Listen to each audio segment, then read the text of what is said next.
Shalom saudaraku, dalam mempersiapkan dan merenungkan Jumat Agung dan juga Paskah tahun 2023, marilah kita tetap dan terus mengucap syukur kepada Tuhan karena kita dapat melewati dan menghidupi hidup kita pasca pandemi COVID-19. Walaupun kita mendengar bahwa saat memasuki tahun 2023 dikatakan adalah masa-masa tidak mudah. Kita dan gerejanya masih bergulat di dalam pergumulan masing-masing dan masih mengalami kesulitan. Namun kita harus percaya bahwa kita memiliki Tuhan yang hidup, yang terus dan selalu memelihara, memberi kekuatan dan berkat-Nya.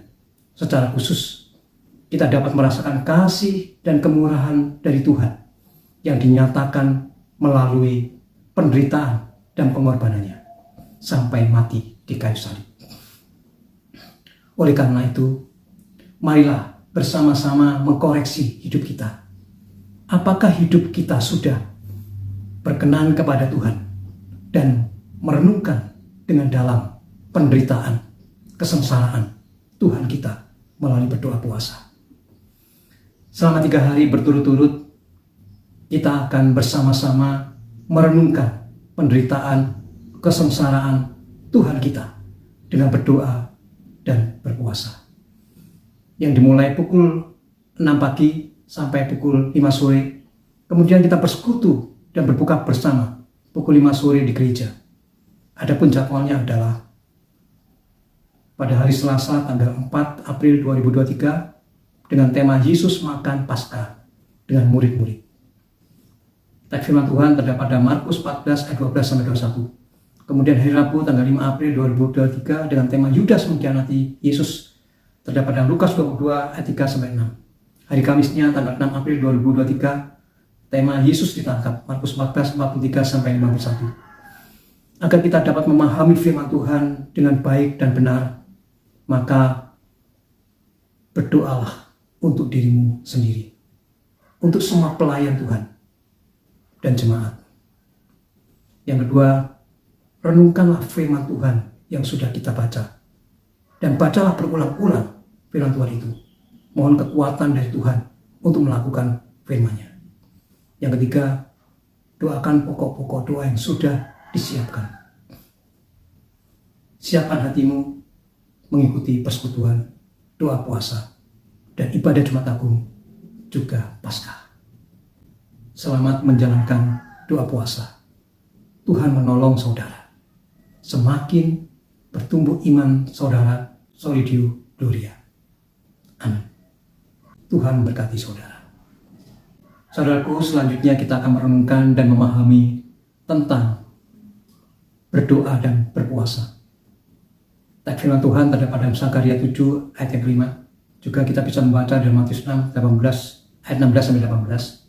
Ketika kamu berpuasa dan meratap dalam bulan yang kelima dan yang ketujuh selama 70 tahun ini, adakah kamu sungguh-sungguh berpuasa untuk aku? Bapak Ibu Saudaraku yang terkasih dalam Tuhan, ada pertanyaan seputar puasa, yaitu apa arti puasa? Untuk apa berpuasa? Dan mengapa banyak orang tidak mendapat manfaat dari berpuasa? Itulah seputar pertanyaan tentang berpuasa. Bagaimana menurut iman Kristen? Arti puasa sering diartikan dengan sengaja menahan diri untuk tidak makan dan minum di dalam aktivitas kita sehari-hari.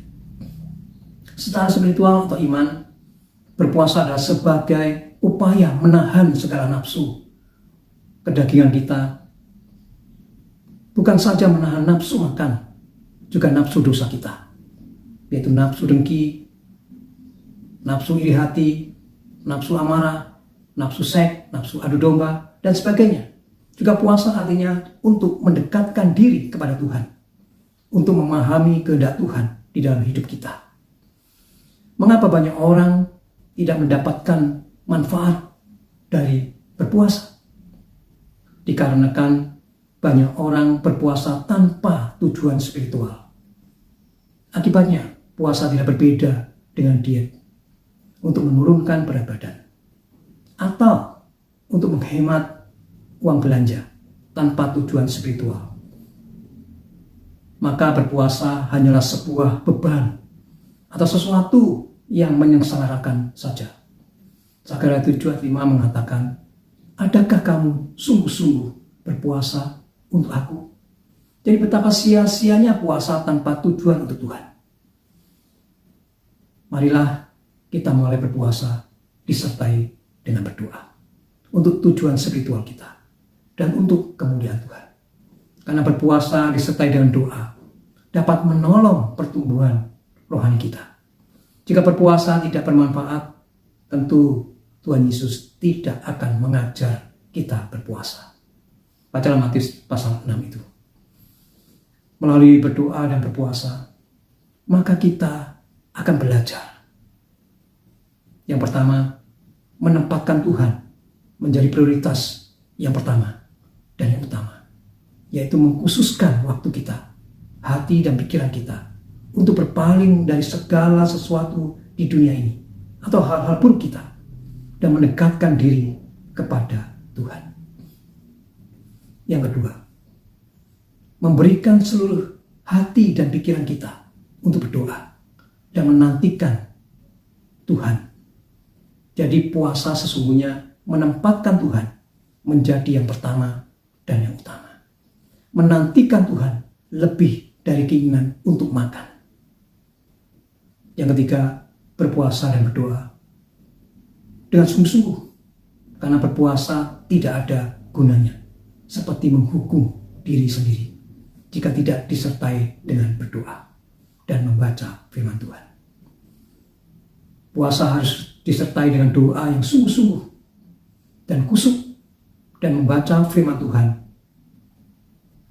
Yang keempat, berpuasa adalah menunjukkan kepada Tuhan bahwa diri kita sangatlah lemah dan sangat membutuhkan Tuhan. Karena pergumulan kita di dunia ini bukan hal yang mudah. Juga kita komitmen untuk serius mengikuti Tuhan dan menantikan jawaban doa karena pergumulan kita dan mempercayakan seluruhnya kepada kedaulatan Tuhan. Amin. Selamat berpuasa. Tuhan Yesus memberkati Bapak Ibu semua.